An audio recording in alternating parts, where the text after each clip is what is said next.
नमस्कार, मी तुषार शेटे. सिविक मिररच्या या विशेष व्हिडिओमध्ये आपलं स्वागत. आजच्या व्हिडिओमध्ये आपण चर्चा करणार आहोत मुंबई पुणे एक्सप्रेस हायवेवरती जो अपघात झालाय आणि या अपघातामध्ये तुषार भूमकर या तरुणाला आपला जीव गमवावा लागलेला आहे. या अपघातात नेमकी चूक कोणाची होती? मिसिंग लिंक वरचे नियम पाळले गेले नाहीत का? पाळले गेले नाहीत तर कोणावरती कारवाई होणार, कोणाला शिक्षा होणार, याचा उहापोह आपण करणार आहोत. मात्र सगळ्यात महत्वाचं म्हणजे आपल्या आजच्या या व्हिडिओचा विषय असेल या अपघाताला जबाबदार कोण. सुरुवात करूयात. आपण पाहिलं असेल की शुक्रवारचा दिवस जो उजाडला तोच एका अपघाताच्या बातमीने उजाडला. झालं असं की मिसिंग लिंक वरनं पुण्याहून पुण्याच्या वाकडमध्ये राहणारे तुषार भूमकर आपल्या मित्रांसोबत मुंबईला काही कामानिमित्त यायला निघालेले होते. मध्यरात्री त्यांनी प्रवास सुरू केला होता आणि साधारण 1च्या दरम्यान त्यांची गाडी कुसगावच्या जवळ आली होती आणि मिसिंग लिंकच्या टनेलमध्ये त्यांच्या गाडीचं नियंत्रण सुटलं आणि समोरून जाणाऱ्या टेम्पोवरती त्यांची गाडी आदळली. ही धडक इतकी जोरदार होती की यामुळे फॉर्च्युनरच्या धडकेमुळे पुढे असलेला आयशर टेम्पो हा अक्षरशः आडवा पडला. यामुळे फॉर्च्युनर गाडीचा किती स्पीड असेल याचा अंदाज करता येईल. मात्र यामध्ये चूक ही एकाची दिसत नाहीये. याच्यामध्ये या अपघाताला जवळपास 4 ते 5 लोक जबाबदार आहेत आणि त्याचसोबत मिसिंग लिंक ऑपरेट करणारी टोल कंपनी, तिथले कॉन्ट्रॅक्टर हे सुद्धा याला जबाबदार आहेत का याचा विचार आणि उहापोह आपण आज करणार आहोत. आता हा व्हिडिओ नीट बघा. मिसिंग लिंक वरचा हा व्हायरल झालेला व्हिडिओ होता. काय दिसतंय या व्हिडिओमध्ये? एक म्हणजे जर आपण 4 लेन पकडल्या तर एका लेन मध्ये आपण एक्स्ट्रीम लेफ्टची जी लेन होती त्या लेन मध्ये आयशर टेम्पो दिसतोय. त्याच्या बाजूला एक दुसरी कुठली तरी कार चाललेली होती आणि मागनं फॉर्च्युनर कार आली. आणि बाजूची तिसरी आणि चौथी लेन होती, तिथे ऑलरेडी 3 गाड्या उभ्या होत्या. म्हणजे याचा अर्थ काय की समोरनं येणाऱ्या गाड्या किंवा त्या दिशेने जाणाऱ्या गाड्या या ब्रेकडाऊन झाल्या होत्या. या गाड्या ब्रेकडाऊन झाल्यामुळे तिथे त्यांना काढण्याचं काम सुरू होतं. आता ह्या गाड्या ब्रेकडाऊन झाल्या होत्या, काय झालं होतं हे तपासात पुढे येणार आहे. मात्र या गाड्यांमुळे 2 लेन बंद पडल्या होत्या. आता महत्वाचा पहिला प्रश्न म्हणजे आपण एक एक मुद्द्याकडे जाणार आहोत, पण सुरुवात आपण या तिसऱ्या आणि चौथ्या लेनपासून करूया. या लेनमध्ये जर गाड्या बंद पडल्या होत्या, त्यांना काढण्याचं काम सुरू होतं, तर मग त्यावेळेला जवळपास मागणं 500-600 मीटरपासनं तिथे ती लेन बंद आहे हे सांगणारं बॅरिकेटिंग का केलं गेलं नाही? मला व्यवस्थित आठवतंय, ज्या वेळेला मिसिंग लिंक वरती पहिल्यांदा अपघात झाला होता आणि मोठा म्हणजे अतिवृष्टीमुळे जेव्हा एक मोठी दरड कोसळलेली होती, त्यावेळेला मिसिंग लिंकचं काम करताना ती लेन बंद करण्यात आलेली होती. मात्र ती लेन बंद आहे हे वाहन चालकांना समजावं यासाठी जवळपास 1 ते 2 किलोमीटर वरती बॅरिकेडिंग करण्यात आलं होतं आणि ती लेन पूर्णपणे बंद केली गेली होती, जेणेकरून वेगानं येणाऱ्या वाहन चालकांना हे कळेल की ही लेन बंद आहे. आता दुसरा मुद्दा, जर तिथे गाड्या ब्रेकडाऊन झाल्या होत्या, तिथली बॅरिकेडिंग का केलं गेलं नव्हतं? त्याचबरोबर इमर्जन्सीच्या वेळेला तिथून साऊंड कम्युनिकेशन सिस्टीम आहे असं बोललं जात आहे. मग त्यावेळेला ही अनाउन्समेंट का केली गेली नाही की वाहन चालकांनी स्पीड कमी करावा? आता मिसिंग लिंक इतका चांगल्या पद्धतीनं बांधला गेलेला आहे, त्यामुळे टनेलमध्ये सुद्धा गाड्यांचा स्पीड जो आहे तो 80 किलोमीटरचा आहे, 80 किलोमीटर प्रति तास. आता जे एक्सपर्ट्स आहेत ते माझ्या मताशी सहमत होतील. तुम्ही 80च्या स्पीडनी गाडी चालवत असाल आणि तुम्हाला अचानक ब्रेकिंग करावं लागलं तरीही गाडी थांबवणं म्हणजे न ठोकता थांबवणं हे तुमच्यासाठी कठीण असतं. आता विचार करा, ही गोष्ट 80च्या स्पीडची असेल, त्यावेळेला जर गाडी थांबवणं कठीण असेल तर त्याच्यापेक्षा भरधाव वेगानं एखादी गाडी जर जात असेल तर ती कंट्रोल करणं शक्य आहे का? हा दुसरा मुद्दा. आता तिसरा मुद्दा, जी माहिती सूत्रांकडनं मिळते आहे, MSRTCचे काही अधिकारी, काही पोलीस अधिकारी आणि मिसिंग लिंक ऑपरेट करणारी जी टीम आहे त्यांच्याकडनं जी माहिती मिळालेली आहे त्यानुसार जी गाडी फॉर्च्युनर गाडी जिचा अपघात झाला त्या गाडीचा स्पीड हा जवळपास 130 ते 140 किलोमीटर प्रति तास होता. टेक्निकल मुद्द्यांमध्ये कदाचित याच्यात 2-5-10 किलोमीटर प्रति तासाचा फरक पडू शकेल, पण गाडी ही भरधाव वेगात होती हे सिद्ध झालेलं आहे.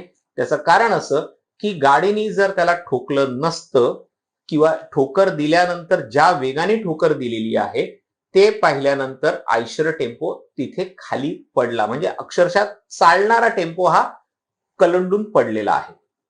आता ही धडक किती जबरदस्त होती हे तुम्हाला कळलं. त्याही पेक्षा एक दुसरा महत्वाचा मुद्दा म्हणजे जो आपला आजचा विषय आहे, जबाबदार कोण.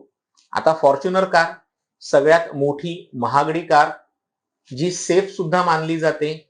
मग या फॉर्च्युनर कार मध्ये असलेली एअरबॅग उघडली की नाही, किंवा अपघाताची तीव्रताच इतकी होती, तो डॅशच इतका होता, ते कोलिजनच इतकं जोरदार होतं की ती एअरबॅग उघडायला सुद्धा वेळ मिळाला नाही, असाही प्रश्न या निमित्तानं उपस्थित होतोय. या अपघातामध्ये कारचा चुराडा झालेला आहे. त्यामुळे कोणाच्या तुषार भुमकर यांचा जागीच मृत्यू झाला. बाकी त्यांच्यासोबत जे सहप्रवासी होते त्यातले एकाची प्रकृती चिंताजनक आहे आणि 2 जण सुदैवानं वाचलेले आहेत. त्यामुळे आता जेव्हा ते संवाद साधतील त्यांच्याकडनंच आपल्याला अधिकृत माहिती कळू शकेल आणि ती माहिती पुढे येऊ शकेल. आता या अपघाताला जबाबदार असलेली सगळ्यात मोठी 2 व्यक्ती आणि जे दोषी आहेत त्यांची नावं मी आता तुम्हाला सांगणार आहे. नीट विचार करा, कोणाचा अपघात झालाय? एका फॉर्च्युनर कारचा आणि आयशर टेम्पोचा. आता हा टेम्पो मिसिंग लिंक वरती आलाच कसा, हा प्रश्न या निमित्तानं उपस्थित होतोय.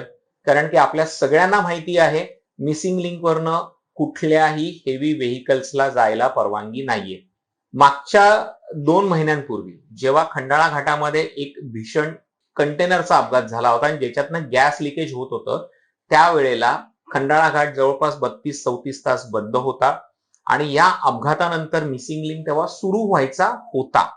सो एप्रिल महिन्यात झालेल्या या अपघातानंतर शिवसेना उबाठा गटाचे आमदार मिलिंद नार्वेकर यांनी मुख्यमंत्र्यांना पत्र लिहिलेलं होतं आणि तेव्हाच मागणी केलेली होती की मिसिंग लिंक वरनं कुठल्याही हेवी व्हेकल्सला, केमिकल टँकर्सना आणि गॅस वाहून नेणाऱ्या टँकर्सना परवानगी देऊ नका. सुरुवातीला त्यांची ही मागणी ही 6 महिन्यांसाठी मान्य झालेली आहे. म्हणजे 6 महिन्यानंतर याचा रिव्ह्यू केला जाणार आहे. मग आता खरा प्रश्न हा उपस्थित होतोय की जर मिसिंग लिंक वरनं हेवी व्हेकल्सला मनाई आहे तर मग हा आयशर टेम्पो तिथे आलाच कसा? म्हणजे याचा अर्थ या टेम्पो चालकाची चूक आहे. भलेही अपघात मागून जरी झाला असला तरी कायद्याच्या कचाट्यात कदाचित हा टेम्पो चालक सुटू शकतो, कारण की त्यांनी पुढून ठोकर नाही दिली तर त्याला कोणीतरी मागून ठोकर दिलेली आहे. पण ज्या ठिकाणी त्या टेम्पो चालकाला जायला मनाई आहे त्या ठिकाणी हा टेम्पो चालक शिरलाच कसा, हा सगळ्यात महत्वाचा प्रश्न या निमित्तानं उपस्थित होतोय. त्यामुळे तुषार भुमकरच्या मृत्यूला जबाबदार धरून या टेम्पो चालकावरती कारवाई होणार का, हा एक महत्वाचा प्रश्न आहे. आता आणखी एक महत्वाचा प्रश्न, जी माहिती सूत्रांकडनं मिळालेली आहे, पोलिसांनी ही माहिती व्हेरीफाय करू शकतात. सीसीटीव्ही तुमच्याकडे लागलेले आहेत, सीसीटीव्हीचा ऍक्सेस तुमच्याकडे आहे. जी माहिती आम्हाला मिळालेली आहे, जी माहिती सिविक मिररला मिळालेली आहे, त्यानुसार या आयशर टेम्पो चालकानं मिसिंग लिंकच्या लेनवर गाडी टाकण्याच्या आधी पोलिसांशी संवाद साधलेला होता किंवा पोलिसांना काहीतरी चिरीमिरी दिलेली होती आणि हे सगळं झालं होतं आणि पोलिसांनी दिलेल्या या परवानगीमुळेच हा आयशर टेम्पोवाला या लेनमध्ये घुसला आणि हा सगळा अपघात झाला. आता या सगळ्या प्रकारामध्ये जर वाहतूक पोलिसांकडनं, हायवे ट्रॅफिक डिपार्टमेंटकडनं जर या आयशर टेम्पो चालकावर कारवाई केली जाणार असेल तर ज्या पोलीस अधिकाऱ्यानं, कर्मचाऱ्यानं पैसे घेऊन, चिरीमिरी घेऊन या आयशर टेम्पोला मिसिंग लिंकवर जाण्याची परवानगी दिली, त्याच्यावर सुद्धा पोलीस गुन्हा दाखल करणार का, त्याच्यावर सुद्धा कारवाई करणार का, हाच खरा प्रश्न आहे. या व्हिडिओच्या माध्यमातून या अपघाताला कोण कोण जबाबदार असू शकतात त्यांची संभाव्य नावं आम्ही तुम्हाला सांगितलेली आहेत. आता कारवाई करायची आहे ती पोलिसांना करायची आहे. मात्र एक नक्की खरं आहे की गेलेला एक तरुण तुषार भुंकर हा परत येणार नाहीये.